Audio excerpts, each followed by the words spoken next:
புரட்சியாளர் அம்பேத்கரை கொண்டாடுவோம் என்று இங்கே விவாதம் தொடங்கியது. கொண்டாடுவோம் என்பதை விட புரிந்து கொள்வோம் என்பது பொருத்தமாக இருக்கும். அவரை கொண்டாட வேண்டியதில்லை, புரிந்து கொள்ள வேண்டும். அவரை புரிந்து கொள்ள வேண்டுமானால் இந்த சமூக கட்டமைப்பை புரிந்து கொள்ள வேண்டும், அல்லது இந்த சமூக கட்டமைப்பை புரிந்து கொள்ள வேண்டுமானால் அவரை புரிந்து கொள்ள வேண்டும். ஒரு மல்டி டைமென்ஷனல் பர்சனாலிட்டி புரட்சியாளர் அம்பேத்கர் அவர்கள். ஒரு பன்முக திறனுள்ள பேராளுமை. இங்கே பேசிய அத்தனை பேரும் ஒவ்வொரு கோணத்தில் அவருடைய ஆளுமையை விவரித்தார்கள். என் சாதி என்று போராடுகிறவர்கள் உண்டு, என் குடும்பம் என்று போராடுகிறவர்கள் உண்டு. ஆனால் மனிதகுலத்துக்கே சிந்திக்கக்கூடியவர்கள், மனிதகுலத்தின் மீட்சிக்கு சிந்திக்கக்கூடியவர்கள், இந்த வரம்புகளை கடந்தவர்கள். அந்த வரிசையில்தான் புரட்சியாளர் அம்பேத்கர் வருகிறார், தந்தை பெரியார் வருகிறார். அப்போ இந்த சமூகத்துக்குள்ள இந்த மாதிரியான சாதிய கட்டமைப்புகள் எப்படி இருந்தது, இதில் உயர்வு தாழ்வு எப்படி கற்பிக்கப்பட்டது, இதை ஏன் இதுவரையிலும் யாரும் கொஸ்டின் பண்ணலைன்னு யாருமே சிந்திக்கல. உலக வரலாறு பேசிய பண்டிட் ஜவஹர்லால் நேரு கூட இந்த காஸ்ட் சிஸ்டத்தை பற்றி சிந்திக்கல. அவர் வேர்ல்டு ஹிஸ்டரி எழுதுறார். ஆனால் இங்கே ஏன் எப்படி இங்கே காஸ்ட் சிஸ்டம் உருவாச்சு, இந்த சோசியல் ஸ்ட்ரக்சர் ஏன் உருவாச்சு அப்படிங்கிறத பற்றி அவர் யோசிக்கல. அதே மாதிரி அகிம்சையை போதித்து எனக்கு லியோ டால்ஸ்டாய் தான் இன்ஸ்பிரேஷன், அவருடைய கொள்கையை உள்வாங்கியவன் நான் அப்படின்னு சொன்ன காந்தியடிகள் இந்த சமூகத்துக்குள்ள இருக்கக்கூடிய இந்த விஷயங்களை அவர் என்னன்னா ஒரே இதில் போயிடுறார், சனாதனத்துக்குள்ள போயிடுறாரு. ஏன்னா இதெல்லாம் இறைவனுடைய கட்டளை. ஒருத்தன் தீண்டப்படாதவனா பிறக்கிறான்னா அது அவனுடைய முன்வினையினுடைய பயன், கர்ம வினை பயன் அப்படின்ட்டு அதுக்குள்ள கடந்து போயிடுறாரு. அதில் அவருக்கு நம்பிக்கை இருந்ததுனால அவர் இது மாற்றணும்னு நினைக்கல. ஆக இந்த சராசரியான ஞானிகள் கூட சிந்திக்காத ஒரு சிந்தனை போக்கில் இருந்து மாறி சாதி ஒழிக்கப்பட வேண்டும் என்று சிந்தித்தவர் புரட்சியாளர் அம்பேத்கர் அவர்கள். அதனால தான் அவர் பாபா சாஹிப்னா தந்தையின் பொருள், தந்தை பெரியார்ங்கிற மாதிரி தந்தை அம்பேத்கர். ஆனால் புரட்சியாளர் அம்பேத்கர் நம்ம சொல்றதுக்கு என்னன்னா அவருடைய கான்ட்ரிபியூஷன் என்னங்கிறத நம்ம சொல்ல வரும். ஒரு சமூகத்தை புரட்டுறது வேற, சீர்திருத்தம்ங்கிறது வேற, புரட்டுறதுங்கிறது வேற, புரட்சிங்கிறது வேற. இப்போ இடத்த மாறி உட்காந்துக்கிறது, பெண்களை முன்னால் உட்கார வைங்க, ஏன் பின்னால் உட்கார வைக்கிறீங்க அப்படின்னு சில மாற்றங்கள் செஞ்சால் அது பேர் சீர்திருத்தம். ஸ்ட்ரக்சர் அப்படியே இருக்கும், சின்ன சின்ன மாற்றங்கள் செய்கிறது தான் சீர்திருத்தம். அது ரீஃபார்ம், ஏற்கனவே ஃபார்ம்டு திருப்பி ரீஃபார்ம் பண்ணுறோம், ரிஃபர்மேஷன். இது ரெவல்யூஷன்ங்கிறது அடியோடு புரட்டி போடுறது, ஏற்கனவே இருந்த ஸ்ட்ரக்சரை டெமாலிஷ் பண்ணிட்டு ஒரு நியூ ஸ்ட்ரக்சரை உருவாக்குறது. இந்த ஹால் நல்லா இல்லை, இதை உடச்சி தள்ளி வேறு மாதிரி கட்டுன்னு இந்த ஹாலை வச்சுக்கிட்டே அட்ஜஸ்ட் பண்ணிக்கலாம், இப்படி மாதிரி உட்காரலாம், இப்படி மாதிரி உட்காரலாம். அது ரீஃபார்ம். ரிஃபர்மேஷனுக்காக போராடியவர் அல்ல புரட்சியாளர் அம்பேத்கர், ரெவல்யூஷனுக்காக தன்னை ஒப்படைத்துக் கொண்டவர். அதனால அவரை புரட்சியாளர் சொல்றோம். இந்த சமூகத்தில் ஏற்கனவே எஸ்டாப்ளிஷ்டு ஸ்ட்ரக்சர் ஒன்று இருக்கு, அந்த ஸ்ட்ரக்சரை யாருமே டிஸ்டர்ப் பண்ணல. முகலாயர்கள் படையெடுப்பு 800 வருஷம் இருந்தாங்க. அவங்களுடைய ஆட்சி நிர்வாகம் தான் இருந்தே தவிர இந்த ஸ்ட்ரக்சர் அவங்க டிஸ்டர்ப் பண்ணல. நீயாவேரு எனக்கு வரி செலுத்து, நான் ஆண்டுகிட்டு இருக்கிறேன். அதுக்கு பிறகு எத்தனையோ படையெடுப்புகள் நடந்தன. வெள்ளைக்காரன் வந்தான், அவனும் தனி சுடுகாடா, உனக்கு இந்த சுடுகாடு, நீ இந்த சுடுகாடு, நீ அந்த ஊரில் இருக்கிறியா, நீ இந்த தெருவில் இருக்கிறியா, உன்னை நான் எந்த டிஸ்டர்ப் பண்ண மாட்டேன், உன்னுடைய சோஷியல் கஸ்டம்ஸ் எதையும் நான் டிஸ்டர்ப் பண்ண மாட்டேன், நான் ரூல் பண்ணுவேன். இந்த ஸ்ட்ரக்சருக்குள்ள எந்த மாற்றத்தை ஏற்படுத்த நினைக்கல.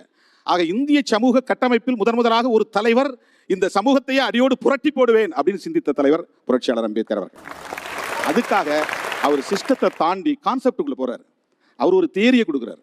சனாதன இந்தியாவை புரட்டி போட்டு விட்டு ஜனநாயக இந்தியாவை கட்டமைக்கணும். ஜனநாயகத்தினுடைய ஆன்மா எங்க இருக்குன்னா, அதனுடைய அடித்தளம் எங்க இருக்குன்னா, லிபர்ட்டி, ஈக்குவாலிட்டி அண்ட் ஃப்ரெட்டர்னிட்டியில் இருக்கு. எல்லாருக்கும் சுதந்திரம். நான் இப்போ கோயிலுக்குள்ள நுழையலாங்கிறது சுதந்திரம், ஆனால் அதை மறுக்குது. அதான் சனாதனம். பிறப்பின் அடிப்படையில் உயர்வு தாழ்வு அப்படிங்கிற கருத்தியல், அந்த கோட்பாடு. ஒருத்தன் பிறப்பாலேயே உயர்ந்தவன், ஒருத்தன் பிறப்பாலேயே தாழ்ந்தவன். திருடன் இழிவானவன் பார்க்கறது இல்லைங்க, அயோக்கியனை இழிவானவன் பார்க்கறது இல்லை, ஏமாத்துறவனை இழிவானவனா பார்க்கறது இல்லை, பொறுக்கி இழிவானவனா பார்க்கறது இல்லை. பிறப்பால் ஒருத்தனை இழிவா பார்க்குறான். இதை விட கேவலம் வேற என்ன இருக்க முடியும், யோசிச்சு பாருங்க. அப்போ இந்த சனாதனம்ங்கிற கருத்தியலை எதிர்த்து புறப்பட்ட முதல் புரட்சியாளர் மகான் கௌதம புத்தர். அவருடைய வழித்தோன்றல் தான் புரட்சியாளர் அம்பேத்கர். எல்லா காலத்திலுமே இந்த கான்செப்டை எதிர்த்து போராடக்கூடியவர்கள் தான் ஒடுக்கப்படுகிறார்கள். அப்போ இந்த ஒடுக்குமுறைக்கு எது துணை போகிறது அப்படிங்கிறது தான் பவர். நீ எல்லாம் கஸ்டமைஸ் பண்ணணும், நீங்க அல்லது சிஸ்டமைஸ் பண்ணணும். இது ரெண்டையும் தாண்டி நான் ஒன்று சொல்றேன், பொலிட்டிசைஸ் பண்ணணும், மக்களை அரசியல் படுத்தணும். அதுதான் முக்கியமானது. ஏன்னா அனைத்தையும் தீர்மானிப்பது பொலிட்டிக்கல் பவர், அதுதான் சுப்ரீமோ பவர். இப்போ அதிகாரம் தான் தீர்மானிக்கிறது. நீ பண்பாட்டை எடுத்தாலும் சரி அதிகாரம் தேவை, நீ சமூகத்துக்குள்ளே வேலை செய்யறதா இருந்தாலும் அதிகாரம் தேவை. இப்போ இந்த அதிகாரத்தை எப்படி எடுக்கிறது? உலகத்தில் 2 வழி தான் இருக்குது. ஒன்று ரெவல்யூஷனரி ப்ராசஸ், இன்னொன்று டெமோக்ராட்டிக் ப்ராசஸ். ஒன்று ஆம்டு ரெவல்யூஷனில் போய் நான் ஆட்சி அதிகாரத்தை படிக்கிறேன் அப்படின்னு நான் பிரபாகரன் எடுத்த மாதிரி எடுக்கணும். அப்படி இல்லைன்னா இருக்கிற சிஸ்டத்துக்குள்ளே போய் அரசு வழி சோசியலிசம். புரட்சியாளர் அம்பேத்கர் அரசு வழி சோசியலிசம்ங்கிறார், ஸ்டேட் சோசியலிசம்ங்கிறார். நீ இந்த சிஸ்டத்துக்குள்ள பார்லிமெண்டரி டெமோக்ரஸிக்குள்ள நீ போ, மக்களை அணிதிரட்டு. மக்கள் அவர் சொல்றது அதாவது அதிகாரம் இல்லாத பிரிவினர் தான் என் மக்கள்ங்கிறார். அவர் சாதி அடிப்படையில் சொல்லலை, அவர் ஒரு சாதிவாதி அல்ல. அவர் சாதியவாதி இருந்தால் மராத்திக்குள்ளே தான் நின்றுப்பார், அவர் மகருக்குள்ளே தான் நின்றுப்பார். அவர் ஒரு சாதியவாதியாக இருந்திருந்தால் மகர் சாதிக்குள்ளே தான் சுருங்கியிருப்பார். அவர் அதிகாரம் உள்ளவர்கள், அதிகாரம் இல்லாதவர்கள் சமூகத்தை ரெண்டாக பிரித்து பார்க்குறாரு. அப்போ அதிகாரம் இல்லாதவர்கள் தான் ஒடுக்கப்படுகிறவர்கள். அப்போ அதிகாரம் இல்லாதவர்களை அரசியல்படுத்தி empowerment of Dalits, empowerment of women, empowerment of marginalised sections. அப்போ எம்பவர் பண்ணுறதுங்கிறது தான் இந்த இடத்துல முக்கியமானது. அம்பேத்கருடைய இலக்கு என்னென்னா எம்பவர் பண்ணணும். என்ன எம்பவர்னா அதிகார வலிமை உள்ளவர்களாக மாற்றுவது. எனவே அதிகாரமயப்படுத்துதல் அல்லது அதிகார வலிமையை மக்களுக்கு உருவாக்குதல், அதுதான் அம்பேத்கர் கண்ட கனவு. அம்பேத்கரை புரிந்து கொள்வது இந்த ஆங்கிள் இருந்து அம்பேத்கர் புரிஞ்சுக்கணுமே தவிர அவரை நம்ம புத்திஸ்ட்னு அடையாளம் பார்க்குறதோ, அல்லது அவர் ஷெட்யூல் காஸ்ட்னு அடையாளம் பார்க்குறதோ, அல்லது அவர் எங்கள் சாதின்னு அடையாளம் பார்க்குறதோ, இதெல்லாம் ஒரு இனிஷியல் ஸ்டேஜ். அது தேவைதான். அது அதுக்கான ஒரு கோஆர்டினேஷன் உருவாக்குறதுக்கு அது தேவைப்படுது, இல்லைன்னு சொல்லலை.